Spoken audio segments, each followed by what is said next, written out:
Shukran Jacob Ochiro kwa taarifa hiyo. Hebu sasa tuangazie swala la mafuriko.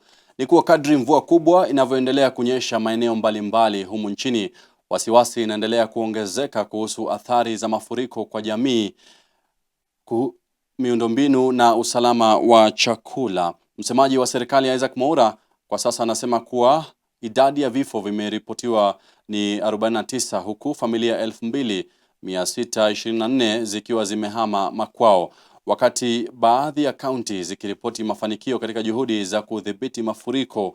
Nyingine zinakabiliwa na uharibifu wa miundombinu pamoja na ongezeko la mahitaji ya kibinadamu. Doli Mwirigi Mbuvi na taarifa hiyo kwa kina.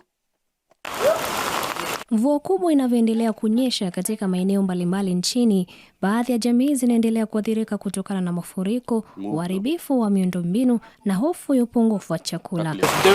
Katika kaunti ya Narok, mjumbe wa kamati ya utendaji wa kaunti anayehusika na masuala ya usimamizi wa majanga, Josephine Ngeno, amesema kuwa hatua zilizochukuliwa na serikali kudhibiti mafuriko katika mji wa Narok zinaanza kuonyesha matokeo chanya. Akizungumza wakati wa kukagua maeneo yaliyoathirika, Ngeno alisema mafuriko yamepungua kwa kiasi kikubwa baada ya serikali kujenga mabwawa katika maeneo ya juu ili kudhibiti kiwango cha maji kinachoingia mjini. Tumehamasisha wananchi wale ambao walikuwa wanaishi karibu na mitoni. Tunajaribu kuwaambia hasa hizo area za karibu tropical, tunawaambia watoke ndio wasizuie maji. Maji ikipewa njia ipite haitakuwa na madhara. So kila mtu aweze kukuwa na dustbin, aweke uchafu yake alafu inachukuliwa. Tuko na watu ambao wanatoa uchafu hii town kila siku. Katika kaunti ya Migori, wakazi wanataka serikali kuharakisha utoaji wa msaada wa chakula kwa familia zilizoathiriwa na mafuriko. Akizungumza mjini Migori, kundi hilo linaahidi kushirikiana kwa karibu na serikali ya kitaifa pamoja na serikali ya kaunti ili kutambua familia zilizoathirika zaidi, huku pia wakitoa wito kwa mashirika ya kidini na wafadhili kujitokeza kusaidia juhudi za kuwasaidia waathiriwa kurejea katika hali ya kawaida. Aidha, walitaka serikali kuweka kipaumbele katika ujenzi wa daraja linalounganisha mji wa Migori ambalo lilifungwa baada ya kuharibiwa na mafuriko. We therefore urgently call upon our members of parliament, the national government, disaster response agencies and all relevant institutions to move with speed and provide emergency support to our people.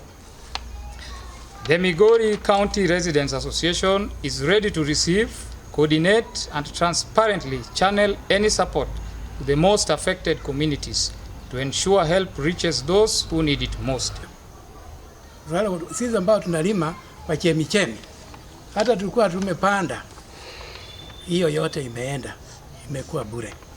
Hatutalima tena, hatutarajii kulima tena. Na katika kaunti ya Kilifi, wakazi wa Mikiriani katika eneo bunge la Kaloleni wanaomba msaada kutoka kwa wafadhili wa serikali ili kurekebisha mapaa ya shule ya msingi ya Mikiriani.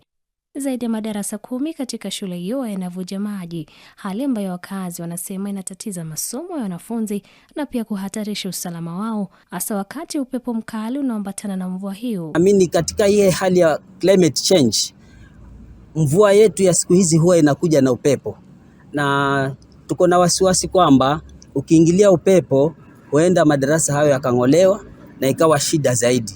So tunaomba katika wale wahisani hata serikali kuingilia. Tulipoona ni wale watoto wa chekechea na wale wa klasi za chini sana, tuliona wanaumia sana, na wakijikuta kwa mazingira yenye haziwafai, hapo ndo unaona mtu anaanza kushukia shule na inaweza sababisha mtu kuacha shule. Tunasema tunashukuru kwa ajili ya msaada huu wa mabati, kwa sababu changamoto ilikuwa ni watoto wakiwa darasani mvua kama inanyesha. Kadri msimu wa mvua unavyoendelea, jamii mbalimbali nchini zinaendelea kutoa wito kwa kuchukuliwa hatua za haraka ili kulinda maisha ya watu, riziki zao pamoja na miundombinu muhimu.